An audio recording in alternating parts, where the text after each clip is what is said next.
আচ্ছা, স্বাধীন থেকে ধন্যবাদ জানাচ্ছি। সিনিয়র সদস্য কারা আমরা প্রতিনিধি যে পাঁচজনকে পাঠাবো সে ব্যাপারে প্রথম প্ল্যান ছিল গেজেট করে আপনাদেরকে জানাবো।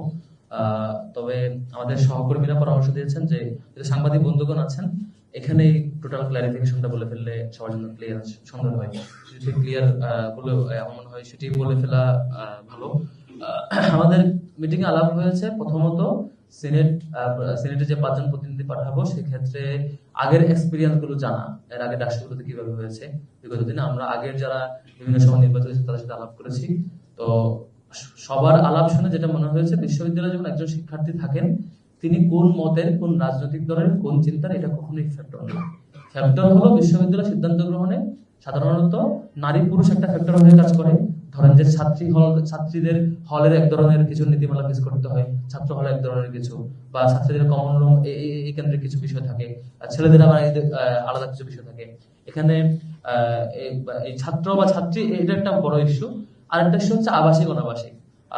অর্ধেকের মতো শিক্ষার্থী যারা অনাবাসিক, যারা বাইরে থাকেন এবং হচ্ছে বাসে করে আসেন, এরা হল সংসদের ফ্যাসিলিটিসটাও পায় না। এবং মানে বলা চলে শুধুমাত্র ওরা বাসে আসা যাওয়া করে এটাই। আর হলে যারা আবাসিক থাকে তারা হলের একটা হল সংসদের ফ্যাসিলিটি পায় কথা বলার। তো এই বিষয়গুলো আমরা বিবেচনায় রেখে আবার যেহেতু 5 জনের একটা লিমিটেশন আছে, 5 জন সংখ্যক প্রতিনিধি আমরা পাঠাতে পারবো, সেখানে টপ 3 অটো থাকছেন বিপিজিএস এজিএস, তাহলে আমার সিলেকশন করার 2 জন মাত্র অপশন। সেখানে আমরা কিভাবে করতে পারি? তো সেখানে আমরা আলাপে যেটা আসছে বা একমত হয়েছে সেটি হচ্ছে যেহেতু সেক্রেটারিয়েট বডি আছে অর্ধেক, বাকি অর্ধেক হলো জেনারেল মেম্বার, তাহলে আমরা জেনারেল মেম্বার থেকে একজন নিব, সেক্রেটারিয়েট বডি থেকে একজন নিব, এভাবে আলাপ করেছি। এবং সিদ্ধান্ত হয়েছে জেনারেল মেম্বার যেহেতু সবাই জেনারেল মেম্বার, এখানে কম্পারিজন করা কঠিন, তো যিনি বেশি ভোট পেয়েছেন সবচাইতে বেশি সর্বাধিক তাকেই আমরা সিনেটে প্রতিনিধি হিসেবে পাঠাচ্ছি, তিনি হচ্ছে সাদিকুর নাথ তামান্না।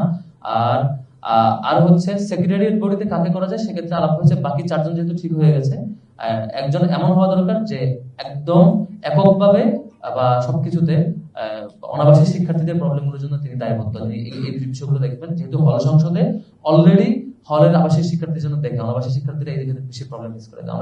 আমরা সকল অনাবাসী শিক্ষার্থী বাস কমিটি তাদের সাথে বসে ওনাদের প্রত্যাশার জায়গা এটা ছিল যে সব জায়গায় তাদের প্রতিনিধি থাকবে। তো সেই বিবেচনায় এই বড় সংখ্যক শিক্ষার্থীদের প্রতিনিধিত্ব করতে গিয়ে যিনি পরিবহন সম্পাদকে যিনি নির্বাচিত হয়েছেন তাকে আমরা অন্যতম আরেকজন যাতে তাদের প্রতিনিধিত্ব করতে পারে। মোট 5 জন হচ্ছে তিনি আসিফ আব্দুল্লাহ, এই মোট 5 জন সিনেটে থাকবেন।